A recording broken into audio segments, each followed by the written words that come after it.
Ladies and gentlemen, we are joined by an absolute savage, a former Cage Warriors champ, UFC veteran, star of BKFC, Jim Alers. How are you? What's up, guys? How are you? Boost. Thanks for Very, joining us, very brother. happy to have you, man. Very happy to have you. Like, Thanks for having me on. Streets has been very, very excited for this for quite a while. Yeah, man. Well, I just saw that you were just doing like a face off. Yeah, I'm coming home right now from a little table talk thing we had against my opponent. Yeah. I mean, did he break at all? Was you just like eyeballing him, mouthing things about his mum to him? Man, I'm honestly like a super nice, chill kind of guy. And he was like mean mugging me the whole time.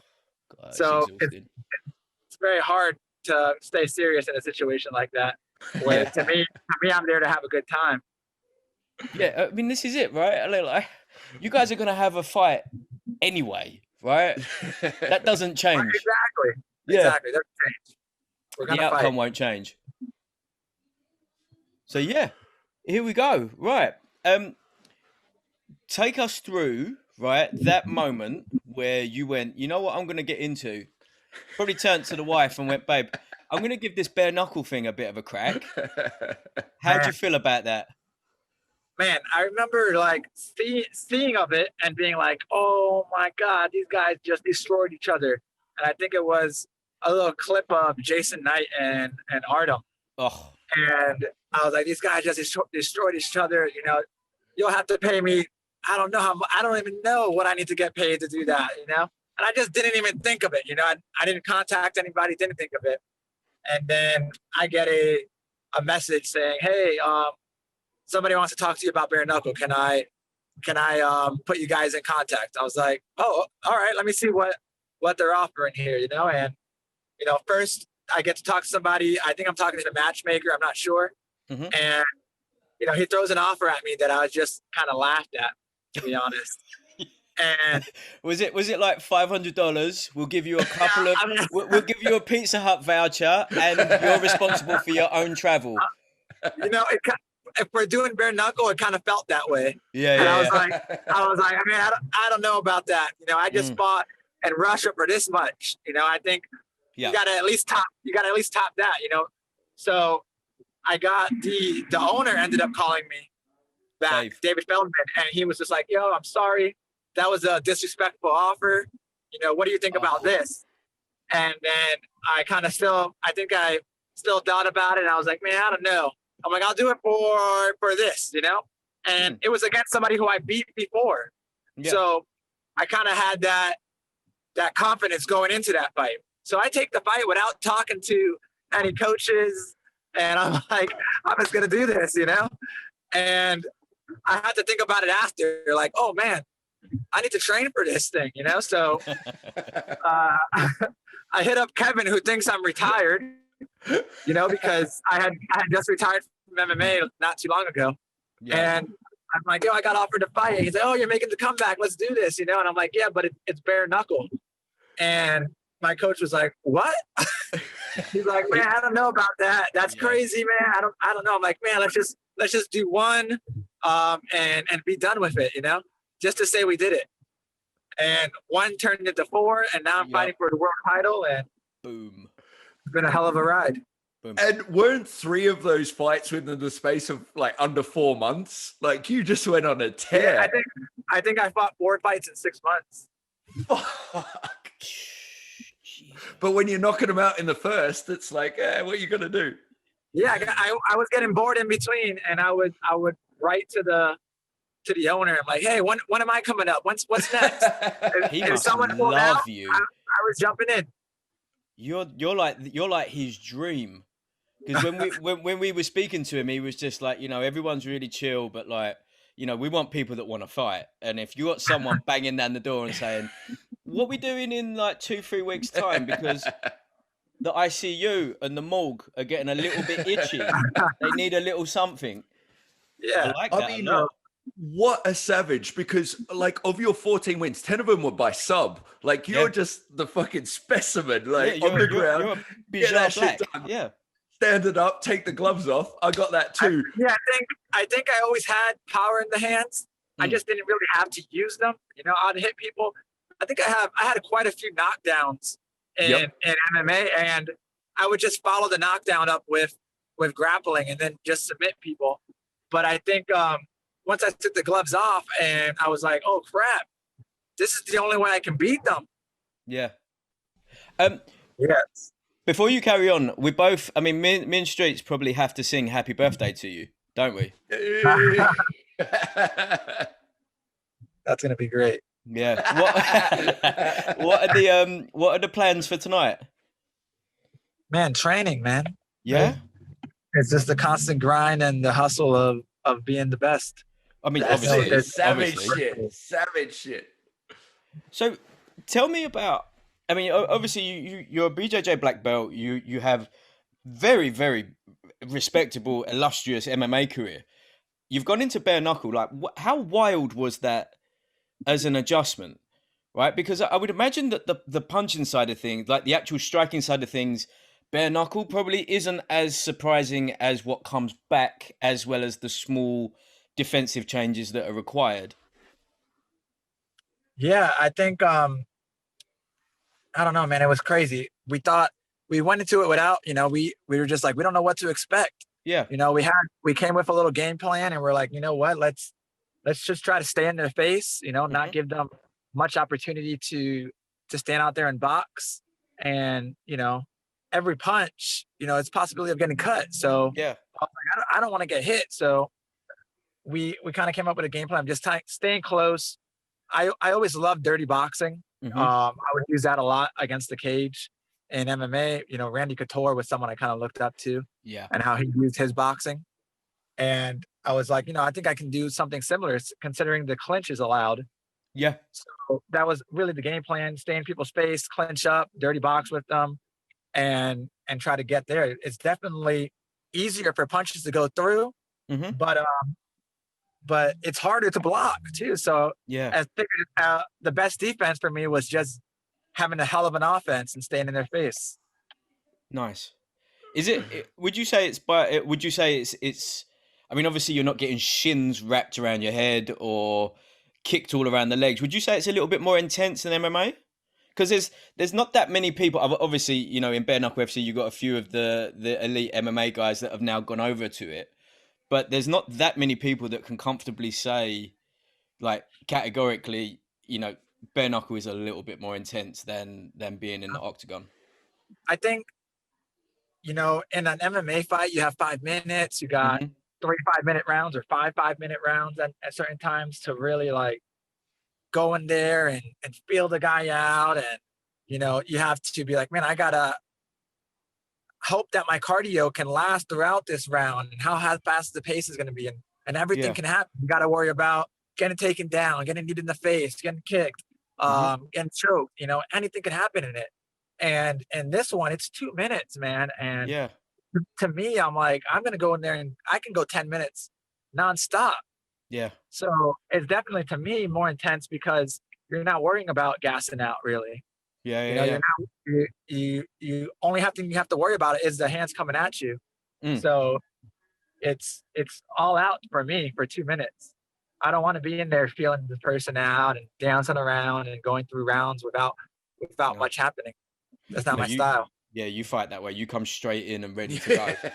Like it's like, you know, long and short of it is, I think that like BKFC needs someone like yourself to really push things forward. You speak well, you look the part, you got an exciting style. Like that's exactly what they need to push things to that next little bit. Plus, now they're doing the more elaborate promotions, the face-offs. You know, when we spoke to David, he's looking at doing like a 24/7 style show. Like he's doing some stuff. Yeah, they're definitely doing a lot more going into that direction with their press and how they're pushing the fighters. So excited to see where it's going to go. Yeah, man. Getting some mad weather jealousy, man. Jesus Christ. Like if you had any idea what I mean, it is like 14 degrees here, miserable rain. You know, if you're not slipping over leaves, you're getting rained on hard. Where are you guys at right now? We're London. London. London, Oh yeah. man, I liked London though, man. It kind of reminded me of New York City though in a little bit. There's a lot happening. Yeah, Very fast. it's you know, New York's probably one of the most similar cities out there to us, but it's very different because it's just so wide and so flat comparatively. Like New York's very heavy and on top of it. But yeah, it's a busy place. Not in a minute, I ain't. Everyone's staying at home. In the UK, I was having what's it called? That big breakfast that. Oh, full English. Oh man, I would kill to find a place over here that can do that the right way. I would eat that like every day. The full English, bacon, eggs. Man. Oh mate, I'll do that for you. Blood has to have the blood sausage, the baked beans, oh yeah, go in. Pudding, respect. Yeah. Black and white pudding. That's an acquired taste. That's man, when I visit places, I like to eat the way that they do it. So right. I've eaten some crazy shit. First of all, I don't know, Streets, how long you been here? 15 years, give or take? 14, yeah. 14, yeah. Like, I don't think he's had this yet. If you come back to the UK, I will take you to go and have something called pie mash, which is it's an East End delight. Oh man, meat pie, parsley sauce, salt and vinegar, big. Oh man, yeah, I'm down. I'm excited. Yeah, man. Right. Do you mind running us through how you got started in just combat sports, really? So, I think my first really big push into combat sports, I joined wrestling in high school, and I remember thinking like, man, this looks like a sport that's not a fun sport. You know, I used to play basketball, baseball. And I'm like, these guys are just hugging each other. I don't think I want to be a part of that. They're in spandex, hugging each other. These guys. Hey man, that sounds alright. Being a high school kid, you know, you're like, I don't know about that. And then I remember some kid who I would never in a million years. He had glasses on. You know, was in like all the advanced classes, like one of those proper like nerd type guys. Yeah. And he was like, man, come to the wrestling. He was in one of my classes. I'm like, no way. And he's like, man, you think you're so tough. He's like, I can beat you up.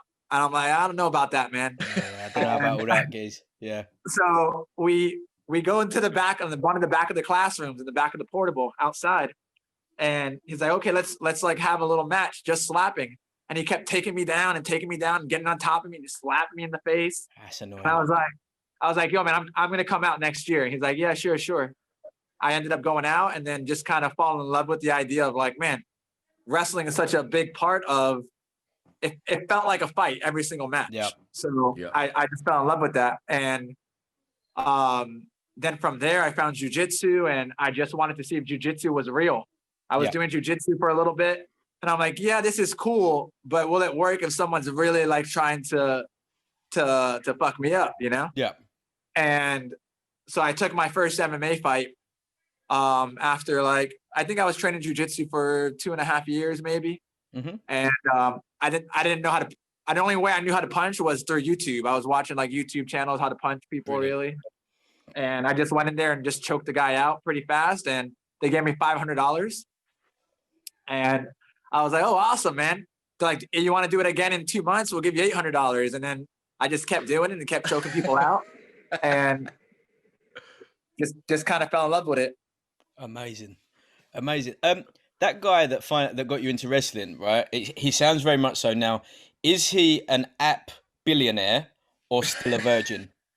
Man, he's like this very high level veterinarian. So super smart guy. Smart guy. He's definitely got a few fetishes, I'm sure of that. you don't go from advanced classes to wrestling to being a super high level vet. I've got some questions. Oh shit. So what was it when you got your when you got the call? Did you get the call from Dana to join the UFC or was it one of the matchmakers? I don't really know. I remember I was on my way to work. I used to work at a mental hospital. Oh, wow. And that's good for practicing the grappling, that. Oh, man, it was, believe me. So I was working at this mental hospital. I'm on my way to work. It's like 6 something in the morning. Yep. And my manager gave me a call. Right. And he was like, hey, check your email. So I checked my email, and it was just, I think it was Sean Shelby offering us a match in Abu Dhabi. And I was like, yeah, man, let's do it. We got the contract. It was like a 75-page contract. Jesus Christ. And I was just like, no point in reading this, because no matter what it says, I'm gonna do it. You know, we just got into the UFC, so signed the whole thing, and then ended up fighting like 7 weeks later. Amazing.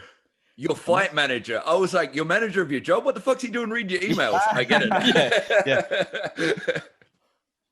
Yeah, my fight manager. Cool. So bare knuckle now, star of the show. What are you doing? Are you doing much different with Kev, or are you just working on skills and slight adjustments and just staying? I mean, are you doing anything special for the hands, or? No, man. I say I tell people, man, I think I have like little girl hands, because I go in and I'll shake other bare knuckle athletes' hands, and I'm like, man, these guys got like bricks for hands, and I feel like I have girl hands. Yeah. My hands hurt after every fight. Maybe I'm doing something wrong. I don't know, but I don't think your opponents agree, bro. No. No. But yeah, we're training with we do one-on-ones, a few days a week, just kind of going over small details that we kind of expect our opponent to do. He does a real good job at watching tape and finding those little mistakes that our opponents make, and we just drill and drill and drill and drill and drill. I mean, I don't know if you've seen any of the highlights that he's released, but just us doing exactly what's in the fights, just those movements. And I'm like a robot. He programs it in, and I just go in there and do what I have to do. That's what you have to do. I think the last thing he sent me of you was you giving it the Ric Flair. That's the last thing he sent, because let's be honest, Flair's the ledge.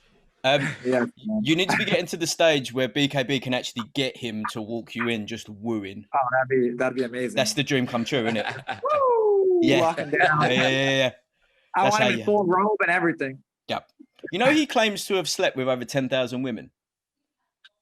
Oh man, it's Ric Flair though, man. This is it. But like, when you do the maths on that, wrestling is so huge. That's the thing. Like, wrestling is so huge that Dennis Rodman, I remember, missed the playoff game to be on a scene for NWO back in the day. I don't understand it. So, I mean, like, for me personally, like, I'm not hating on it at all. Everyone can like whatever they want to like. Kind of ended for me when I was about 12. Right? Yeah, I think same. I think about middle school. Yeah. I remember the day someone told me it was fake, and I just my heart was broken. Yeah.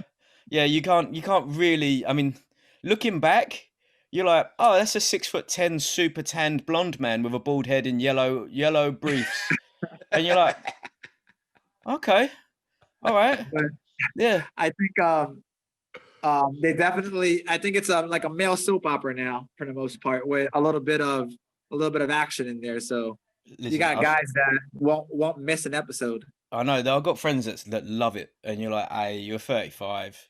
You got kids. Yeah, they're sitting there. They have their t-shirt on, and they're ready to go. So sure. How are you? I mean, obviously, because as I can see here, you're swolled out, right?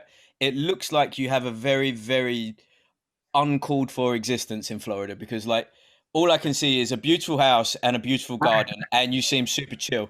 So immediately, it must be a very stressful life. Yeah, I mean, I live very modestly for the most part.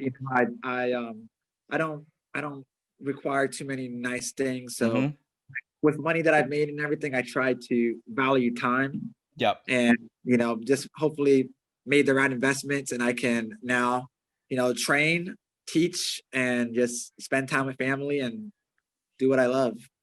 How's the school going with well, obviously COVID has affected everyone, right? But so pre-COVID, man, I was ready to move into a new gym, get a bigger area. You know, we grew in about a year and a half. We had over 100 members. Wow. And I was just ready to expand. And then COVID hit, and that just kind of killed everything, stopped everything in place. Yep. And but right now, you know, it's coming back. Things are kind of going back to normal a little bit here. I think people just got tired of it, honestly, and just said, screw this. Yeah. We're going back to normal. We're going to take our chances. So we're about like 80 members right now. So we're going back strong really to where we used to be. Good. Yeah, it's not too bad. You know, I kind of put the gym right now. It's a flow. It's doing its thing, but my fight career kind of took the front seat right now a little bit. So I think once this is over, I'll get back into the swing, and that'll be my full attention again. I know, but they kind of feed into each other, right? Because they do. They help bring people in. The beast with the belt, in they come. They want to be there because they want to be at the champs gym. They want to be at the, you know, it's a complete cycle. I mean, are you still planning to expand? Are you still looking to... Oh yeah, man. If you build it, they will come. So I have these dreams and stuff of things I want to do with this gym, and you know, I'm definitely looking for a place right now. Our lease is up next year, so definitely the next step is something bigger. I'm just trying to find the right place right now for the right price. Has it started to get a little bit like here, at least in the UK, without getting like super deep and political? It's they've like split the country into 3 sections, like Hunger Games. So we're in District 1, which is the capital, which means that, you know, we're living on that caviar and sushi life, right? And then you've got the Midlands, which is District 2, and then you've got the North, which is like Game of Thrones, fucking wild walkers, you know, wildlings all over the place. And they're about to be like completely formally shut down, gyms closed, restaurant, everything. Yeah, so it's hard because I would say South Florida got the bat. Like if you watch the news and stuff, it's South Florida. And our governor was just they shut everything down for a while. It was just like, it felt like a movie, man, you know. People were afraid to like walk by each other, and it was getting really weird. Yeah. And you know, there's always people who believe one thing, and there's people who believe another, and definitely I would say the country is divided, man. It's crazy. It's crazy. Like there's people who, in so many ways, it's divided in so many ways right now. It's kind of sad. It's kind of sad being here right now. Honestly, there's so much happening that it's kind of scary to see. Like, man, I got small kids, and to see the world that we're leaving them, and the direction of so many things. Sometimes as a conspiracy theorist in me comes in, and I started thinking the craziest things, thinking Miami, where I'm from, Miami, they're using us as an experiment and this and that. And then, man, I so I'm definitely, that's a podcast for another day. Well, I don't know about that. I got told on Monday by a friend of mine that he wanted to know my strategy for the next 2 years going forward. And then I mean, I'm not going to answer that question on a Monday morning, right? So I told him, as always, I'm seaweeding the tide, and I started doing this, right? Seaweeding out, which really pissed him off.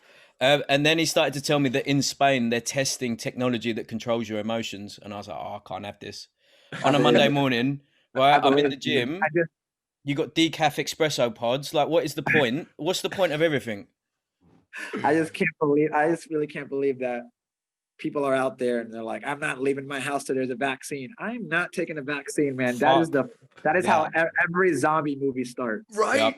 Also, too, do you remember the first iPhone? Like, comparatively, it's a piece of shit. I don't want the volume 1 of anything ever. You know what I mean? I'll wait till you fucking see people that turn green. You gotta wait a while, man. Yeah. Also, like Johnson & Johnson have stopped testing. And for a minute, I was sitting there thinking, since when did Johnson & Johnson do vaccines? Because I thought they did talcum powder and soap. I thought they did baby oil. Since when are you... Wherever the money is, bro, whatever. Yeah. Yeah, like I said, man, it's crazy down here. It's been... People turn... Like, it's crazy. Hey, you put your mask on! Like, people yelling at people, and... It's something. It's something to... It's going to be a movie. It's going to make a lot of movies about this year, man, and it'll be crazy. I was saying over here, this lady almost got run over trying to social distance from me. And I'm like, cars are a real threat, love. If you walk out onto the street, that thing will run you over. Don't worry about whether I might have some fucking people gone mad. Yeah, it's a really weird time. And like you said, like I've got a 4-year-old and a 6-year-old, right? And it's just like, I mean, is this doing anything weird to them? Like I'm dropping them at school and giving them a kiss wearing a mask because I have to. Hey, you know, it's weird. Our kids have been doing virtual school only. That. So just in front of the computer. They just allowed them to go back to school this week, but they have to sit at their desk in front of a computer. Why? So they're at school. They're not allowed to talk to each other. They have to sit on the computer and still do work on the computer only. See now crazy. See that now the conspiracy theorist in me. They have to wear a special orange tag to go to. They have to wear a special orange tag to go to school. Oh my God. See, at least here the girls are going to school and it's relatively normal. The second they go into school, then they're in school. There's none of this like, like you're in an office in a cubicle. They have each kid standing in little circles and stuff. It's crazy. That's not good. Oh man, that's not good. Okay, well, it makes it more relevant for you to get the strap.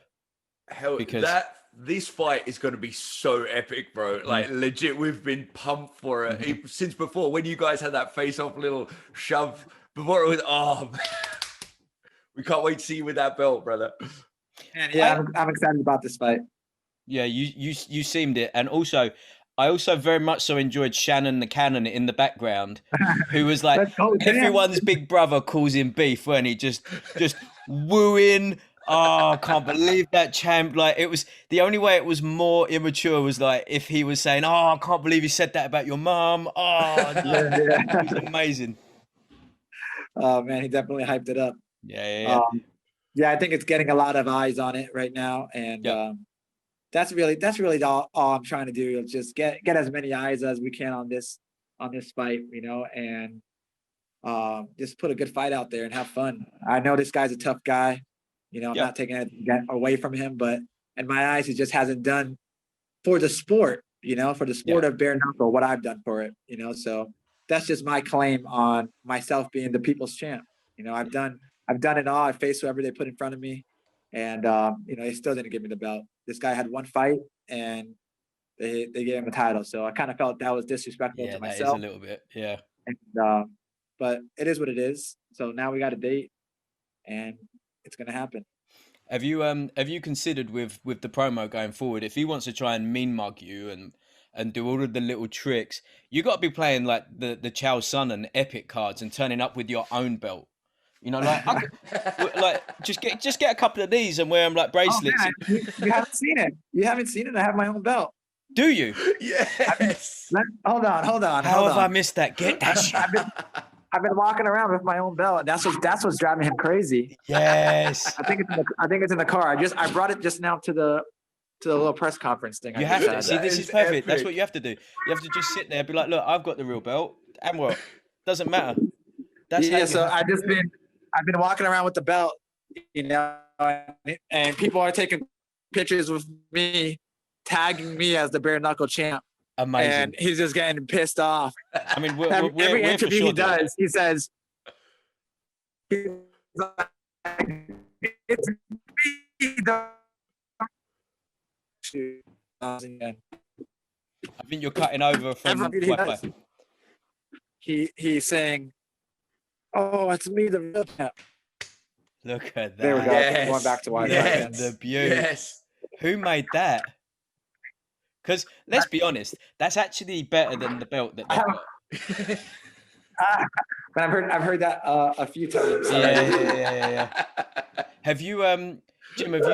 Have you seen the belt for BKB UK or the BKB whatever it is? No, I've never even heard about BKB like until maybe like a couple weeks ago. Oh, what, when they got Tyler over? Yeah, I was like, who is this guy? And I had to look him up. Oh, he's a G. You'd like I know it's highly likely you guys will fight, but it's hard not to love him. Yeah, like it really is. Like he's just a good dude, right? And you know he does adult things on OnlyFans, and like he lives his life of just literally training, fighting, and the other F. Right. Because I know you got your kids in the background and you're not wearing headphones. But that belt is actually better than the real belt. Man. Maybe you should. So I've been walking around with this, and it's just getting his head, man. That's all I've been doing, really. Yeah. But have you labeled it like undisputed champion, then your name, so it can never be changed? Oh yeah. Yes. 155-pound champ. Got the American flag. I put my gym logo on it. You have to. You have to. None of it is changeable. I love that. See, now you just got like, this is it. You go to meals with that. You're on Instagram with that. You go into the toilet with that. I'm going to promotions, and yes, it's just driving me crazy. No, I mean, but is he just like a kind of an aggro dude? Is he just one of them angry guys? Yeah, I think honestly, man, he's a cool guy, but I think just me stating facts has kind of gotten him upset. I just say, man, you're used to losing, man. When you have 16 losses on your record, it is what it is, man. You're a good guy. You fought a lot of fights. You fought tough guys, but you're a bully until you get bullied back. Yeah. And when someone bullies you, you break. It's happened 16 times, I tell him, and I don't think he likes to hear that. No one likes to hear about losing. No, of course not. But, you just say, look, you should now no longer speak about the 16, just speak about the 17th. Only refer to the 17th over and over and over again, just to really, really fuck.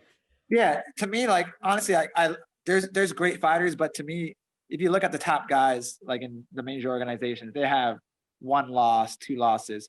The moment they become when they have 15, 16 losses, they become journeymen, Granted, some of these journeymen are very popular because what a journeyman does is they win 2 fights, 3 fights, they lose a fight.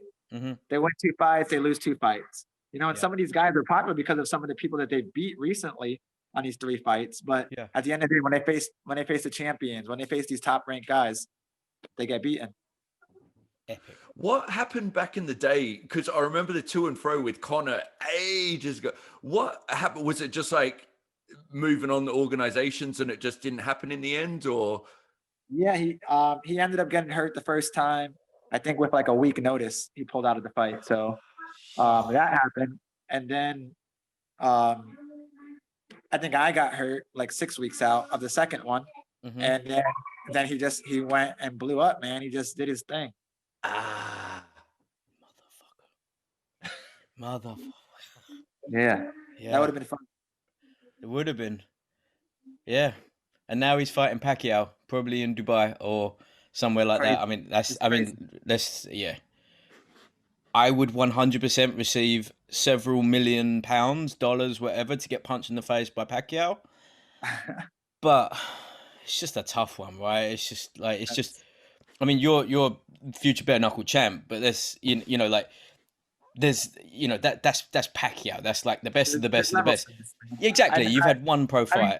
Anyone who thought that Conor had a chance against Mayweather, it's just like, come on, insane, this guy, boxing and MMA, and they're different sports, similar but different. And I'm like, this guy has fought the best in the world 49 times, and nobody has beat him. Do you honestly think this MMA fighter is going to come and give you any of a spot? To me, they're like, oh, he lasted this many rounds. I think Mayweather just didn't want to. I think Mayweather had money on himself finishing in the 10th. For sure. No way.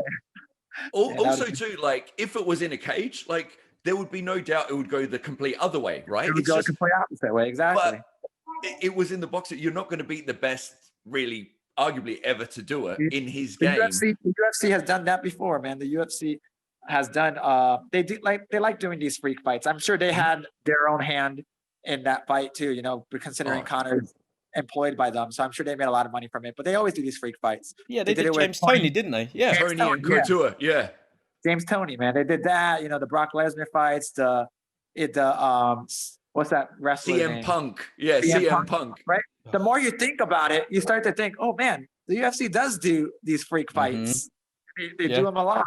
Whatever's gonna sell. Whatever's gonna sell. To be fair, if you really wanted to be like a little bit reductive, like that's how they started. Do you remember that giant Samoan dude? 400 pounds. Tyler Tooley. There you go, Tyler Tooley. Exactly. You know what I mean? That's how they started. But they go back to their roots, man. It's really what's going to bring in the pay-per-views.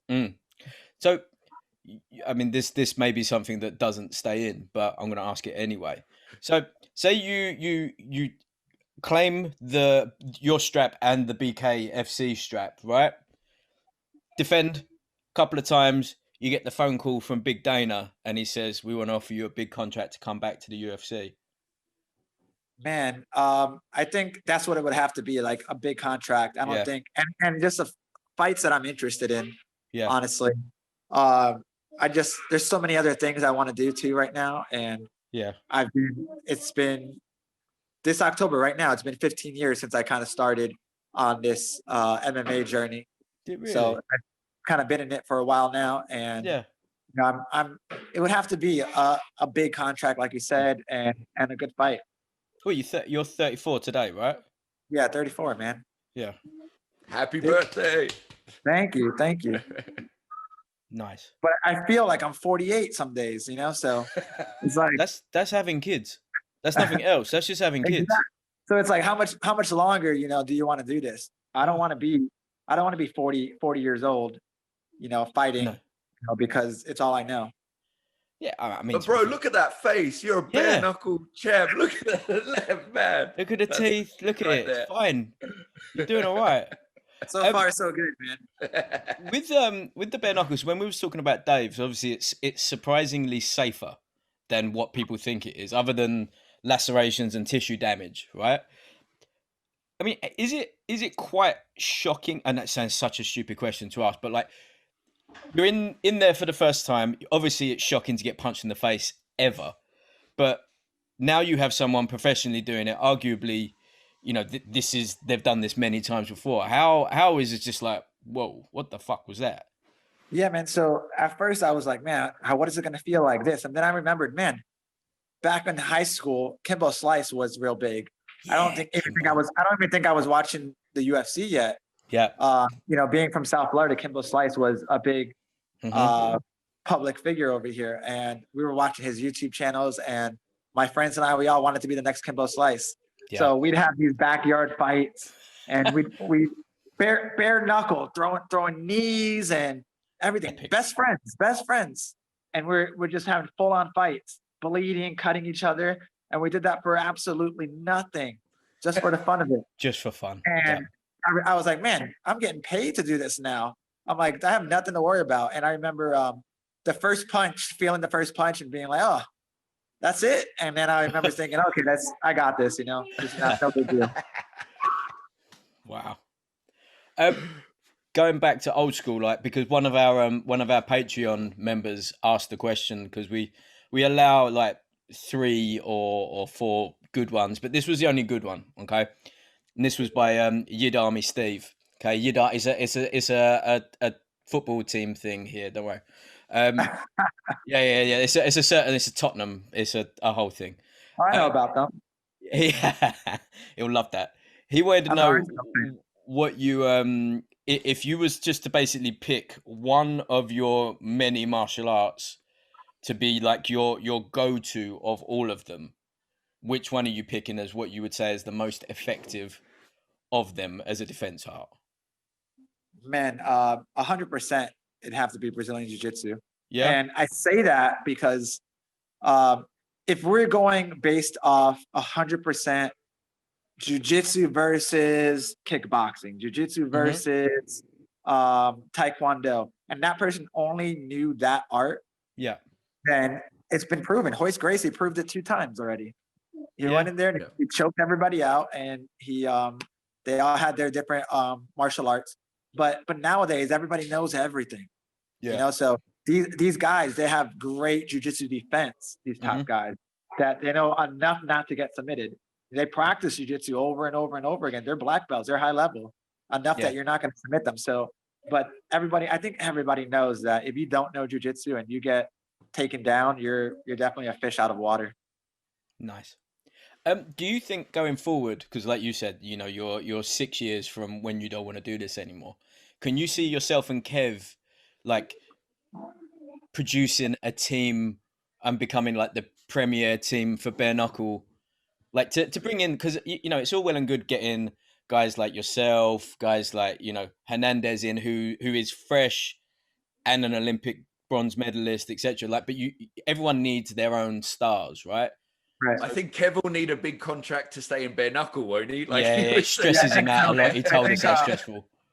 You know, he definitely wants this to be the last fight and be done. Yeah. But I don't know. I don't know. We'll see what happens. I'll take it fight by fight. Just here having a good time and enjoying the ride.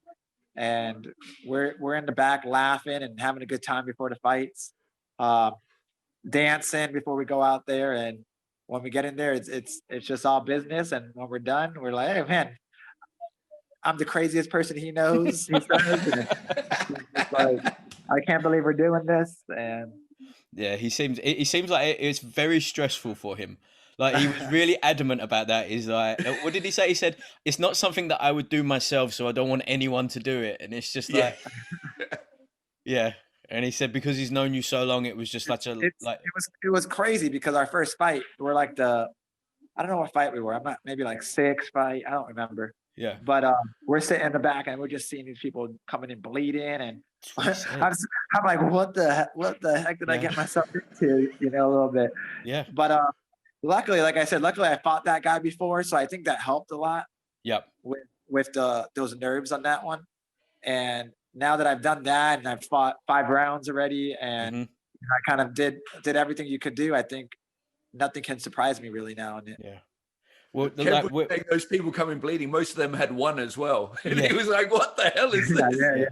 These winners come back all beat up. That's what I was going to say, because we went to BKB in like our one here. And like the guys that from the crowd looked like they barely got touched. They would come through the crowd. I mean, the production value, no disrespect to them, is a very different animal compared to BKFC, right? They would come up from the ring, up into the bar, which is in the middle of the crowd as well, standard. And they would like have, you know, like chunks missing off their eye. There was one dude, do you remember the guy, he like got all of his forehead, like he had like a 4-inch gash on his forehead. He had red shorts on, like he looked like he had never seen a treadmill in his life, which fine, respect. He went off for a little while, looked like he was going to shower, but clearly didn't, because they just put a bandage on his head, and then he was just at the bar, just knocking them back. A lot of these cuts and everything in it are, like you said, very superficial. So it's like, you got a cut, but I'm good, you know. Put some stitches on there. You'd at least have a bit of a splash in the sink, though, wouldn't you? Wash it off. Yeah. There's a special kind of person, I guess, that does a bare knuckle, man. These guys, they figured, be like, man, I just went in there and fought a guy with my bare fist. I'm gonna sit here and drink my beer. I mean, the thing is, like, I need to take a showers, you know, forget you, man. I mean, but you guys don't have the culture of bare knuckle fighting that now, anyway, that we do, because obviously we still have the gypsies and the traveler community that still that's how they live, right? They will just like that movie. That's a real life thing. What's Snatch. it called? Snatch. Yeah. What a great movie. You should definitely. I'll dig it out and I'll send you the Vice. There's a Vice documentary about it, and they basically put hay bales around, and you got like 2 dudes. One of them's wearing like an Everlast like 80-inch wrap, and he's got nothing on his other hand, and they're both wearing like skinny stretch jeans, and they're literally just fighting, and it's just bizarre. And you got like one guy who just genuinely is just like the Gypsy King. The other Tyson caravans. Fury. Yeah. But they just fight for like family respect. I always hoped that I would see them one of these gypsy communities, but I never got to see one. Yeah, it's a tough one because you don't really want to see them, because if you see in them, that means that they've decided to either live on your land or live somewhere.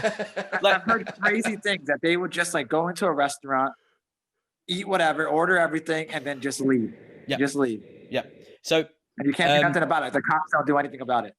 I mean, like London itself is like very much so quartered. So you have east, south, north, and west, right? Where I'm from is East London, and it has east and south has a much more working class vibe to it. My grandmother lives in one of the most working class places that there ever has been, and there's a lot of travelers there. She's friends with certain jewelers, and you know, she just loves her diamonds and stuff. My grandmother, whatever.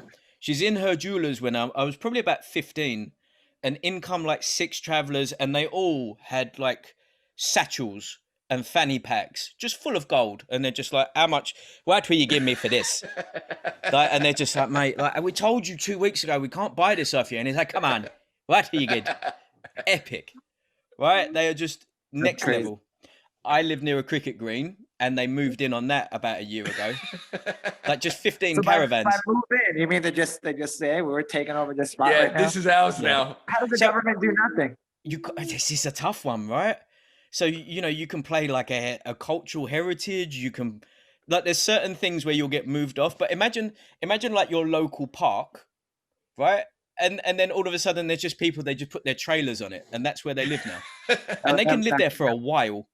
That kind of happened like during this whole thing right now. That kind of happened over in Hello. Country, in the state of Seattle. I think that was happening for a little bit. A couple of people try to take over, but that's like treason, you know? Like, hey, this is our land now. So the U.S. government took them out after a while pretty easily. Yeah, they don't really do that here. I just don't think they want it. They just don't want it. Yeah. Yeah. So, what's going to be next then? So, strap season, obviously. Yeah. I think we'll see how my hands are, but I would like to fight again in December. I want to fight an MMA fight. Okay. But we'll see. I'm going to talk to Bare Knuckle, see. I want to do it all for charity. Yeah. Just kind of pick a charity and raise money for it, and hopefully just do something good for somebody.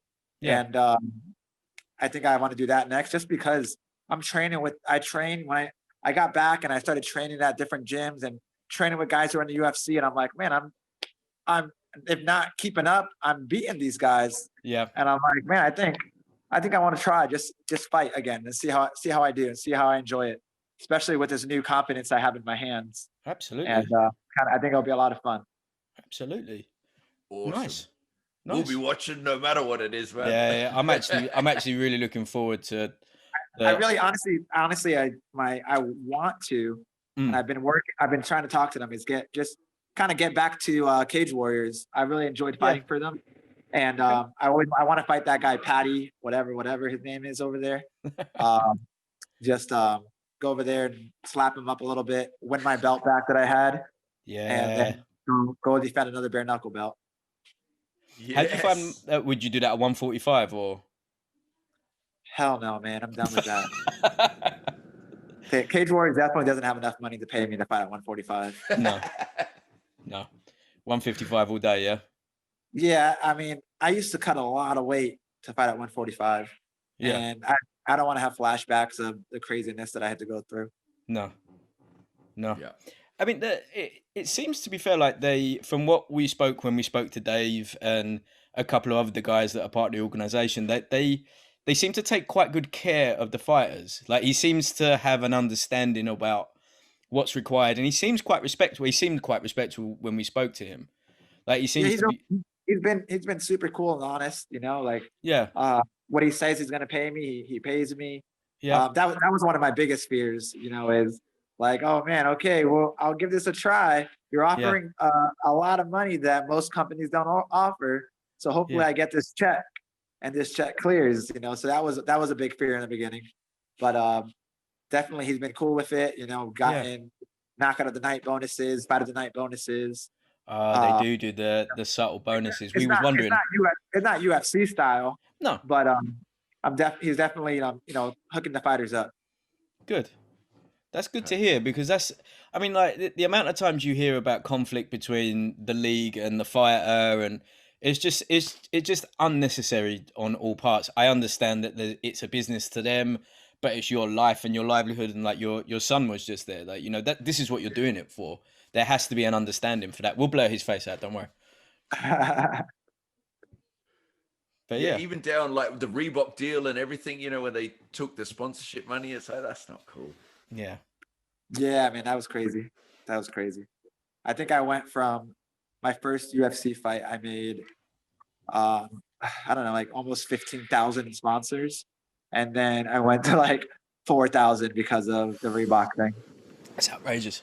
I mean, like Brendan Schaub was the biggest one of that, wasn't it? He was like saying that I make 150K in sponsors per fight. And the UFC was like, no, you don't. And he's like, well, here's my tax returns. The papers. Yeah. Mighty Mouse was making a ridiculous amount from Xbox, you know? Yeah. And you just like, how do you just stop people from doing that? That's yeah, man. That's pretty horrible. I don't know. I don't know how they're gonna fix that. I don't know. I think eventually there's gonna be some kind of fall of the UFC. But I mean, granted, nobody wants to see that. You know, that's how so many fighters get their livelihood. But I think other shows will probably take over soon, and we'll see, man. We'll see. They do a lot of things that probably aren't right, I'd say. UFC. Maybe. We have to ask. I'm going to have to ask this. Treats is going to cringe. What are we saying? Trump or Biden? Talk to me. Man, I honestly I don't really follow politics at all. But the other day, you turning left or you turning right? You got a red headband on. the other day, I decided for shits and giggles, my wife and I, we were watching the what do they call it? The press conference, the debate. Oh, yeah, the debate. And I don't think I've laughed harder in so long, man. It's out of control, isn't it? This is a very bad time for America. I think other countries are going to be like, yo, man, they're weak right now. They're broken. Yeah. They don't have anybody to lead them. Dude, have you seen our one? Have you seen our Prime Minister? He looks like he's brushed his hair with a balloon. But like I said, I don't really follow politics. Yeah. I kind of just do my own thing. So I don't know, man. I honestly don't care. Whoever's gonna let me live a normal life again. Yep. So whoever's saying that, I think I'll go for them. Normal life of not having this crazy communist thing that's happening. I mean, but like, how can you not like someone that comes out and says that no one's ever seen a body like mine before, when your body, like, we can see you, right? we can see that you don't look like the statue of David under that, but no one's ever seen a body like this before. No one's ever seen anyone deal with corona like this before. What's funny about him is just like, man, he's being honest, I guess. He's just saying what's on his mind. Yeah. Where one seems like a robot, the other one just saying foolishness. It's hard, man. One's just repeating whatever they tell him to say, and the other one's just going off script. Nap time in the middle of it. Jesus, it's next level. I'm like, this can't be the best that they have to offer. Yeah, right. I mean, this is a crappy UFC main event right now. Yeah, well, this is kind of the thing. They're trying to sell us on two shitty fighters. Yeah, which both of them could end up with a big hand floating over. Like, all I want is for Trump to get a proper Instagram and just have like an Instagram live of just his hand over the nuclear warhead button. just like that, just saying tremendous. It's just a scary time, because then you got North Korea saying, look at this giant missile we just made. Yeah. We just have craziness. I need to go to a deserted island with my family and just chill. Definitely. Streets, and I mean, that's the reason that we started this podcast, right? Because we're trying to accumulate a sum of wealth that is astonishing, and then make our own compound where you'll be safe. You'll be safe because you and me are about the same size. Streets has got to crouch because everyone has to be. No one can be over 5'9". A certain height. Yeah, no one can be over 5'9". You're allowed in, but you have to crouch around the others. And I think that's fair. I think that's relevant. That's fair. Yeah, we're making a new species. Yeah, man. Will you come back when you're now the champ? Oh man, of course, man. You guys were blast. It was a good time talking to you guys. Thank you so much. Thank you so much, brother. We'll let you go and enjoy your evening. Yeah, happy birthday. If you check your DMs, I have sung a Marilyn Monroe style happy birthday to you with a filter that makes me look like one of Trump's side pieces. Oh man, I'm excited. All right, man. Cheers, Jim. Best of luck, man. Shit. Have a good Bye. one.